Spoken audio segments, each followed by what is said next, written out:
pero muy buenos días, bienvenidos, bienvenidas. ¿Cómo los trata esta mañana? Estamos aquí siempre ayudando a recordar esas buenas decisiones, ¿no?, que podemos tomar. Ojalá ya sean un hábito en tu vida seguir usando el barbijo. Lo deseo profundamente porque sé que es la mejor barrera y herramienta para seguir cuidándonos y cuidando a los demás. También lavarnos las manos, por supuesto, abrir las ventanas, que circule el aire. Es sumamente interesante poder tener eso como rutina en donde estemos, en casa, en el trabajo, mantener la distancia y, por supuesto, recordar, reforzar los esquemas de vacunación, por supuesto, completarlo con lo de la influenza y estar atentos si es que tenés más de 60 años a la vacuna de la neumonía. Por estos días estamos ante estas situaciones bien concretas. Y cuando hablamos de vacuna, hablamos, por supuesto, de algo que ya sabemos que sí funciona, que está más que comprobado. No solo cuando hablamos de la COVID, ¿no?, de esta vacuna que al comienzo se dudaba, que, bueno, nos demostraron que estamos hoy atravesando una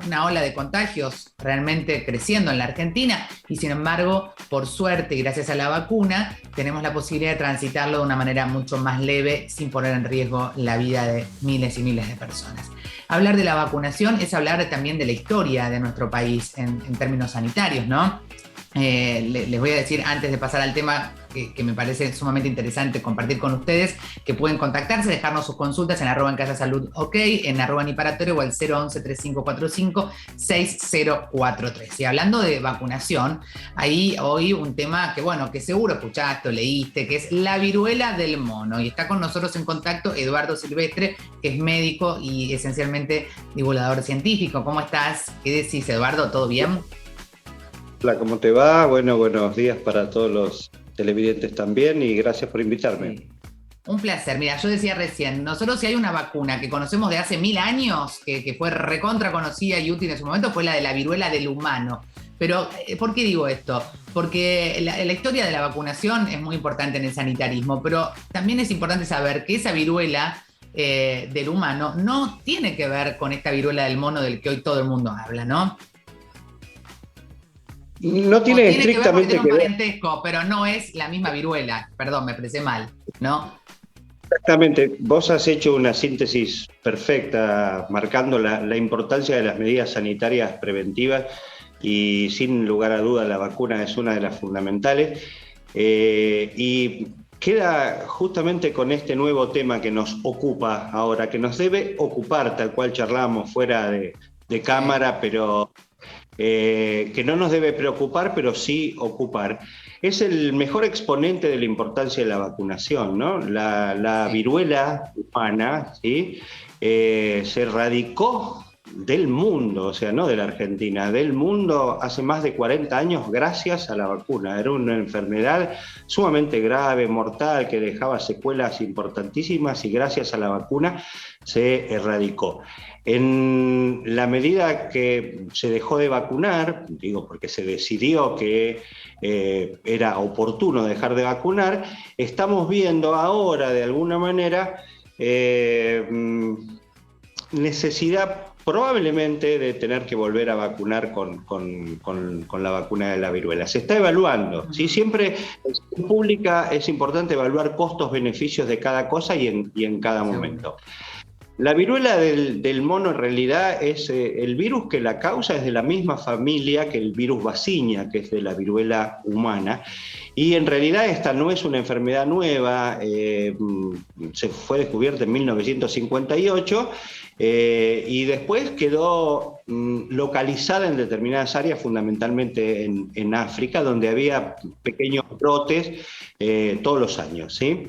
Pero en general no salía del continente africano y fundamentalmente de una región. Había algún que otro caso esporádico fuera del África.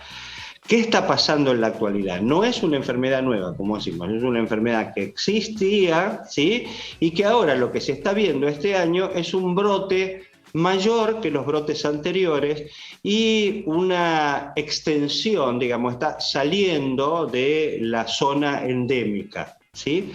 Entonces, lo que hace la Organización Mundial de la Salud, digamos, y los equipos sanitarios de todo el mundo es decir, ojo, prestemos atención que acá se nos está escapando la tortuga, como dicen, ¿no? Algo está ocurriendo, algo pasó. Claro. Exactamente, que que alguna medida tenemos que tomar preventivamente para que esto no vuelva a ser una problemática. Como decíamos, claro, que nos ocupe, no que nos preocupe. Mira, se llama la viruela del mono, pero todos sabemos que en realidad lo que lo genera es un roedor que infecta al mono al humano y el humano al humano, y ahí hago un paréntesis, porque es importante hablar de las formas de la transmisión, porque hoy decimos, en la Argentina hay 2 casos confirmados, de 2 hombres que vinieron con lo que se dice importado, porque venían de España, del exterior, bueno, y dieron positivo. ¿Qué tenemos que tener en cuenta a raíz de esta confirmación de estos casos y sobre todo a la propagación, al contagio? Claro, lo que tiene esta enfermedad, por ejemplo, para establecer comparaciones con algo que tenemos muy fresco y muy reciente y muy de actualidad, sí, que es el en realidad es mucho más fácilmente detectable, ¿no? Y fundamentalmente en el periodo de máxima contagiosidad, porque aparecen lesiones en piel muy características. Claro. Es una enfermedad muy obvia, te das cuenta, digamos. Entonces existe la posibilidad de rápidamente aislar a las personas afectadas, y entonces es mucho más fácil detener la expansión del virus.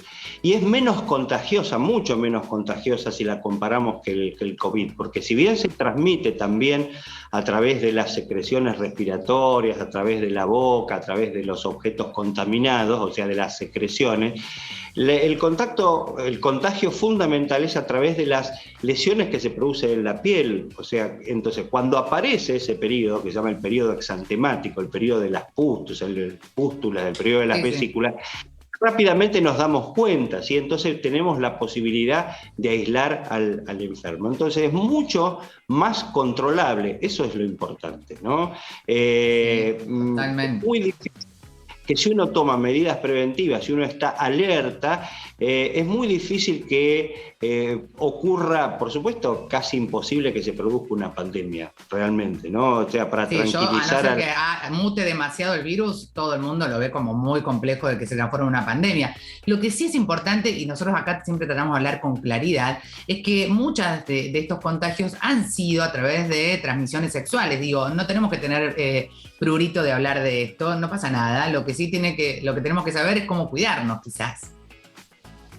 Sí, absolutamente. A ver, y reforzar todas las medidas preventivas. Nosotros ya, lo que estamos viendo también en materia de salud pública es que en la medida, por ejemplo, que el HIV está controlado, en la actualidad tiene tratamiento muy efectivo, sí, tiene cura, ¿sí? Claro. Han bajado también las medidas preventivas personales, ¿no? Correcto. Entonces hay que retomar esto también, porque esto, justamente, esta enfermedad que ahora se reactualiza. Este rebrote, digamos, ¿no? Este rebrote. Exactamente, ese rebrote se está viendo que también se contagia, y se contagia fundamentalmente, digamos, a través de la vía sexual, ¿no? Este brote, sí, que se ha dado en España, por ejemplo, y en Francia, tiene que ver, empezó en una comunidad de personas que tenían relaciones sexuales, hombres con hombres, sí, y ahí se puso el acento. Entonces viene bien también para tomar conciencia sobre... Claro, la idea no es estigmatizar a nadie, cada uno de su elección sexual hace y deshace a gusto y piacere. Lo que estamos diciendo es que hay situaciones que son obviamente las que el control epidemiológico nos indica que nos generan más exposición a un probable contagio. Es eso, ¿no?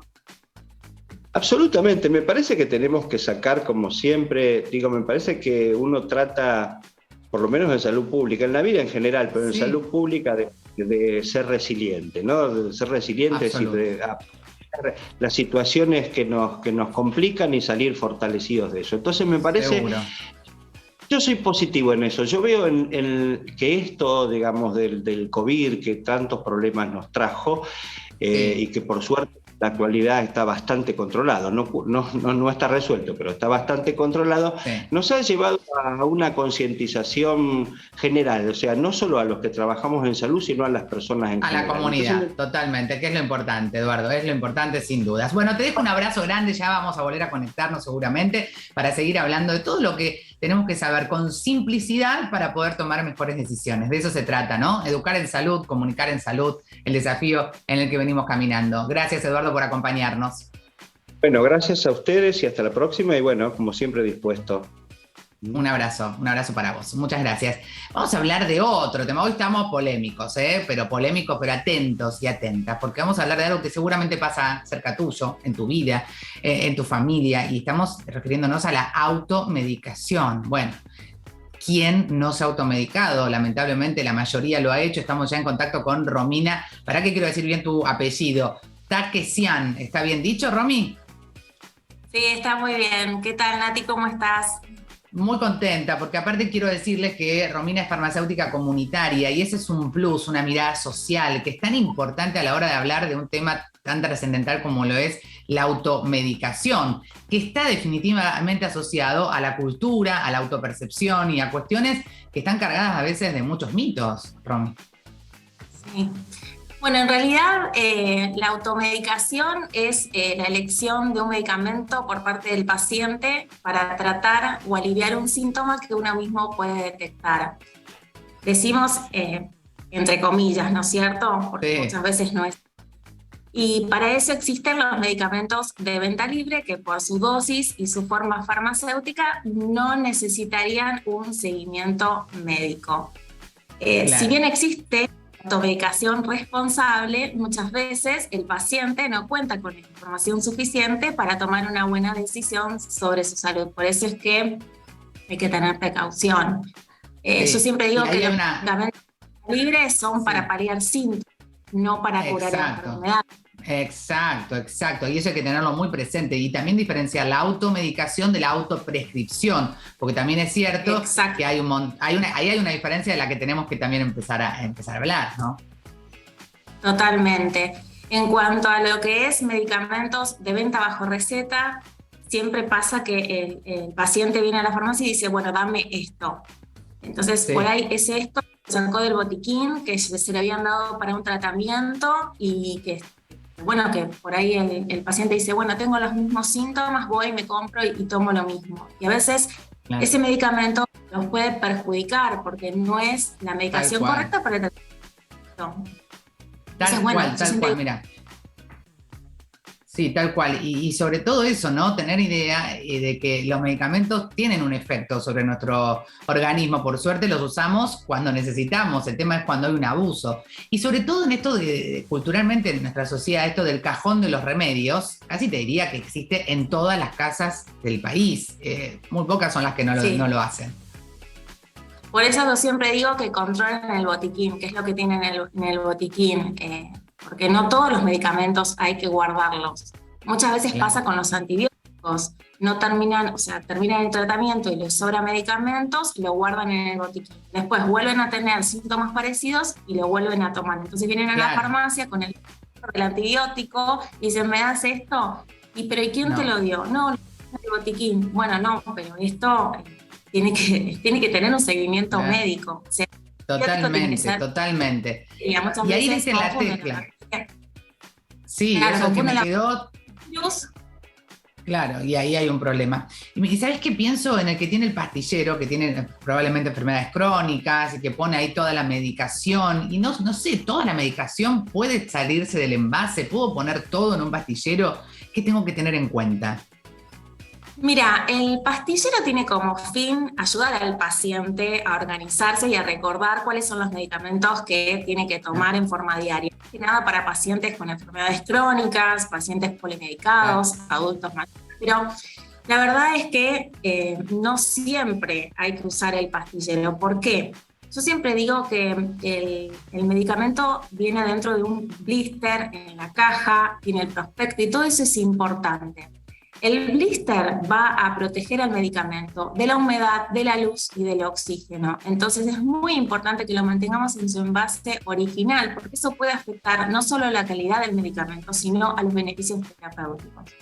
Entonces, si yo tengo un pastillero, a ver, no es que no puedo usar el pastillero, sí, pero hay que tener esa precaución porque va a ser que hay medicamentos que su blister es doble aluminio, va a ser que de los dos lados es de aluminio, entonces eso quiere decir que el medicamento necesita protegerse de la luz. De la luz, Bueno, claro, por ejemplo. exactamente. No es casualidad, Entonces, bueno, digamos, que ese blister tenga todo aluminio y esté oscurito. Y quizás eso que vos decís, para mí, nadie lo piensa. Entonces dice, bueno, yo me preparo la medicación para el mes. No sé si en un mes ese medicamento va a tener la calidad que tienen, ¿entendés? No. O sea, se puede, no es que no se puede, pero por ejemplo, yo lo que recomiendo es que preparen para la semana. ¿Está bien? Si es un paciente crónico que tiene que tomar la medicación, bueno, entonces preparás el pastillero en forma semanal, no mensual. Bien. Y otra recomendación, que muchas veces lo que podemos hacer es cortar el blister para no sacarlo y poner ese comprimido dentro del blister adentro del pastillero. Entonces, bueno, por lo menos manipulando la medicación. Hay que tratar de manipular lo menos posible. Muy buena idea, Romy, porque, a ver, acá nadie emite juicio de valor. Lo que estamos tratando es de ayudarte a que puedas transitarlo de una buena manera. Y está bueno eso. Lo cortás y lo pones ahí. Y una cosita, antes de pasar a las preguntas que tenemos, es ¿qué pasa con los medicamentos que hay que partir? Viste que algunas personas dicen, tengo que partir la pastilla en 2 porque la dosis es menor o porque, bueno, ¿qué tengo que tener en cuenta ahí?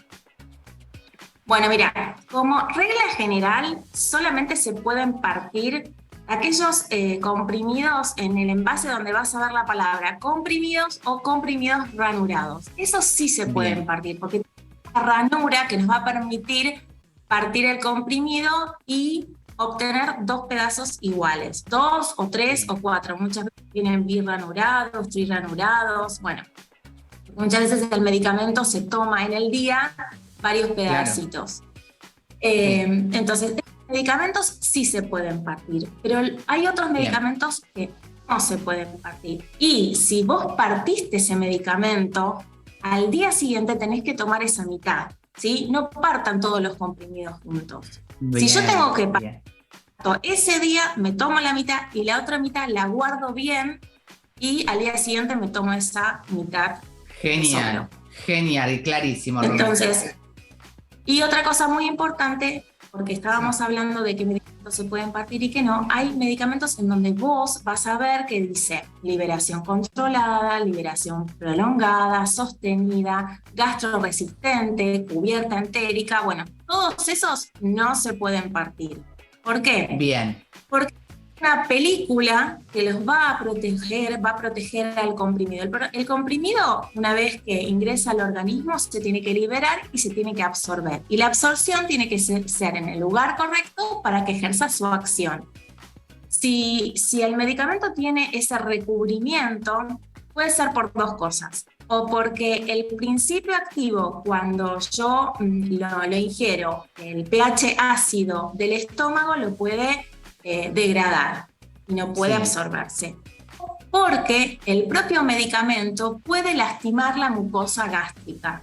Entonces, por esas 2 razones es que el comprimido no se debe partir. Clarísimo, por eso siempre hay que consultar con el farmacéutico, con el médico para tener en esto absoluta certeza. Farmacéutica-ro, @farmacéutica-ro, es la red social de Romina. Y quiero preguntarte, capaz que nos entra aunque sea una pregunta, pero antes, vencimiento también es importante, porque si yo saco todo lo del blister, capaz que después no me acuerdo cuándo vence ese medicamento. No. Exactamente, por eso yo digo, aparte no solo eso, puede haber una intoxicación o, por ejemplo, no te acordás de la dosis y el vencimiento y la protección es muy importante. La caja y el prospecto también, no lo tiren, guárdenlo. Bien. @farmacéutica-ro. Vamos, una pregunta entra, aunque sea Soledad, querida. Vamos con una pregunta. @farmacéutica-ro. Pero qué temazo nos trajiste, Romy, me parece genial. Romina de San Luis, tu tocaya, mira, dice: le di a mi hijo un jarabe pediátrico para que le baje la fiebre lo que me sobre. ¿Cuánto tiempo dura? El más conocido es uno que tiene ibuprofeno, entiendo, que es el habitual, ¿no? Exactamente. Bueno, mira, muy buen tema ese, muy buenas preguntas. Sí.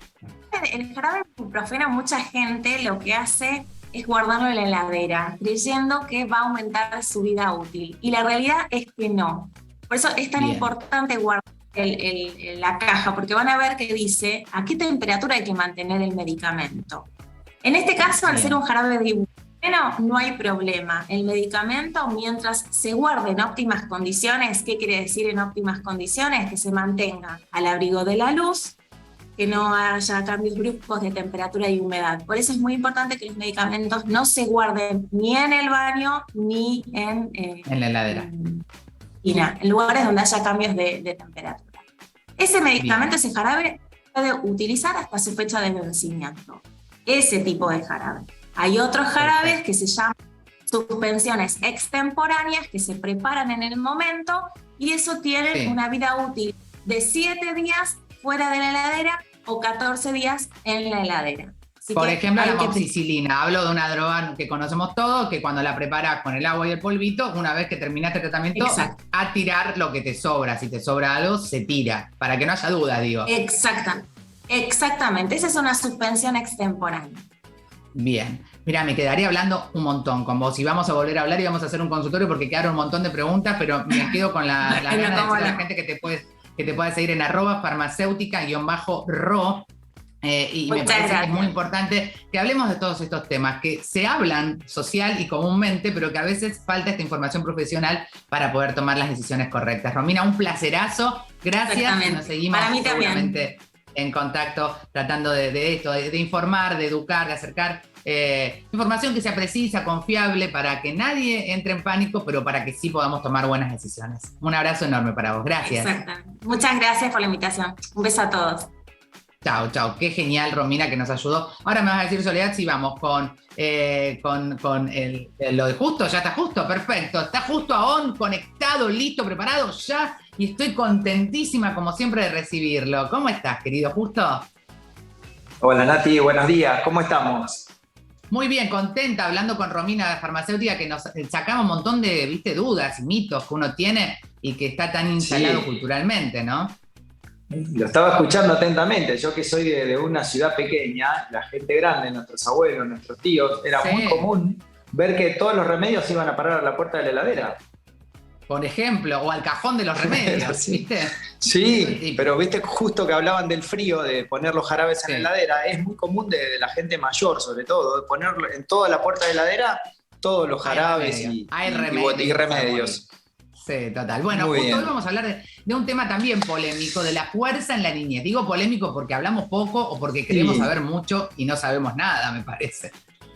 Es polémico por lo desconocido, me parece, Nati. Claro. Es el miedo a lo desconocido y los mitos que vienen del pasado, ¿no? De que hacer pesas en los niños te deja enano, o petizo que no creces, que si haces pesas los cartílagos de crecimiento se estropean. Y acá lo vemos a Lucio Romernicín, que es un ejecutante eximio para nosotros hoy en el programa de la ciudad de Médanos. Le damos las gracias a Pablo, su papá, que es su coach, y de paso desmitificamos este tema del entrenamiento con pesas en niños, si te parece, ¿no?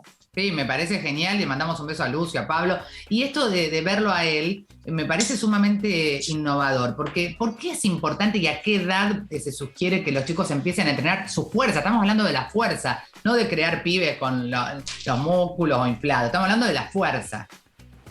Exactamente. En primer lugar, que nadie se va a inflar hasta que no desarrolle en la adolescencia todos sus picos de hormonas de crecimiento, testosterona, estrógenos en la mujer. Por lo tanto, ya es imposible hipertrofiarse en demasía en la niñez. Segundo, ¿con qué porcentaje del peso corporal pueden hacer pesas o fuerza los chicos? Porque fuerza no es pesas. Fuerza es con el propio peso corporal, fuerza es cuando están colgados en los juegos de la plaza, fuerza es cuando están en la clase de educación física del colegio, fuerza es cuando están jugando al fútbol o al vóley o al básquet. Fuerza es muy genérico, ¿no? Es como un medicamento genérico. La fuerza es la mamá de las cualidades físicas. Las cualidades físicas son la fuerza, la velocidad, la flexibilidad, la agilidad, el ritmo, el equilibrio y la coordinación. La fuerza se trabaja en todas las edades. Desde que nacemos se trabaja la fuerza porque a un bebé se le da el dedo para que lo apriete y ese primer reflejo llamado de grasping ya desarrolla la fuerza en los nenes. Después aparecieron en la medicina algunos conceptos de que los niños deberían hacer fuerza con sobrecarga, que es de lo que estamos hablando cuando vemos una pesa, una banda elástica, hablamos de una sobrecarga externa, porque está la sobrecarga interna, que es tu propio peso corporal, y con tu propio peso corporal haces un montón de ejercicios de fuerza, Nati. Muchísimo. Entonces, si hablamos de sobrecarga externa, pesas, bandas, balones, se decía en algunos estudios científicos que el 10% era lo recomendado. Pero después podemos ver que un nene, como crece, y los vemos en las aulas, nenes de la misma edad y del mismo peso, en algunos casos uno es muy atlético y el otro presenta índices de sobrepeso y de amorfidad, digamos, y el 10% no es lo mismo para Homero Simpson que para el increíble Hulk. Entonces, cuando dicen los niños deben hacer pesa con hasta el 10% del peso corporal, yo te presento un niño que el 10% del peso corporal le hace cosquillas y te presento un niño que el 10% lo mata. Claro, entonces es algo muy personalizado, como siempre decís vos. Absolutamente. No hay una fórmula única para todos igual. Cada uno tiene que tener un traje a medida, ¿no? Es eso. Absolutamente, exactamente, Nati, diste en la tecla. Hay un entrenamiento de la fuerza a la medida del niño, hay un entrenamiento de la fuerza a la medida del adolescente y hay un entrenamiento de la fuerza a la medida del adulto.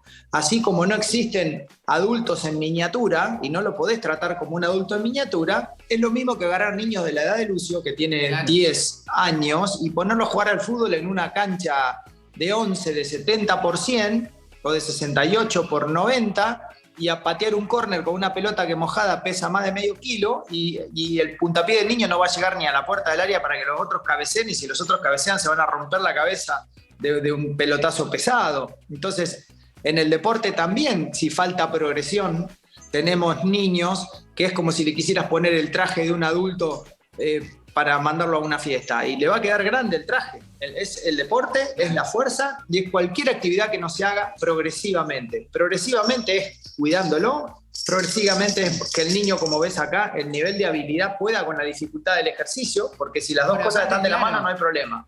Mira, lo veo a Lucio y digo, Lucio, además de hacer fuerza, está haciendo sincro, o sea, vos estás teniendo un estímulo que tiene que ver con lo cognitivo, ¿no? Muy bien, Nati. La fuerza trabaja desde el sistema nervioso central, del cerebro, no de la vía hipertrófica. La vía metabólica, claro. La vía de la hipertrofia la trabaja el acondicionamiento y la trabaja la potencia o la resistencia a la fatiga. La fuerza es absolutamente patrimonio del sistema nervioso central y esa es la gran computadora que tenemos en el cerebro y los niños que son los maestros de eso, ¿no? Mirá, entonces perdámosle el miedo. Claro, eso, perdámosle el miedo y me pongo en el lugar del que está en casa y lo vea a Lucio haciendo estos ejercicios y pregunta, ¿a qué edad podríamos empezar? ¿Hay una edad mínima donde yo digo 6, 7 años, puedo hacerlo entrenar muy en bien, casa o en muy bien. gimnasio? Ya en los 6 o 7 años en la educación física y en la escuelita deportiva hacen entradas en calor, que son todas variaciones de entrenamiento de la fuerza, de la flexibilidad, de la resistencia. Allá van trabajando todo un poquito mezclado, así que a los 6, 7 años, señora, tranquilo que el nene no se va a quedar petizo, que haga fuerza. Los cartílagos de crecimiento están muy bien en su lugar, en cada articulación, y eso en una placa radiográfica el médico ve la luz, que es lo que todavía te dice hasta que los huesos se sellan, cuánto más va a crecer en altura todavía. Ningún entrenamiento con una sobrecarga moderada lo va a dejar petizo al nene, le va a dar estructura más fuerte, mejores huesos, mejores músculos, mejores ligamentos, que puedan soportar las tensiones mecánicas de la vida diaria, como la carrera o los gestos deportivos. Pero para, justo, ya nos quedamos sin tiempo, pero ¿sabés qué? Te digo esto y cerramos. Qué lástima. Las mochilas que pesan 1 tonelada, justo las mochilas...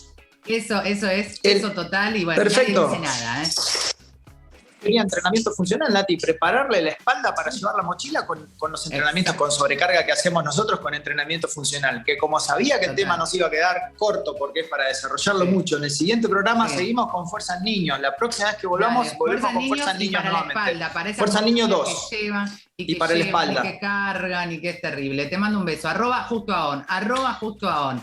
Como siempre, poniéndole luz a estos temas que convivimos, pero que poco hablamos. Así que estamos acá para eso, para hablar de lo que no se habla y para tener herramientas. @justoaon. Gracias, querido Justo. Un abrazo. A ustedes.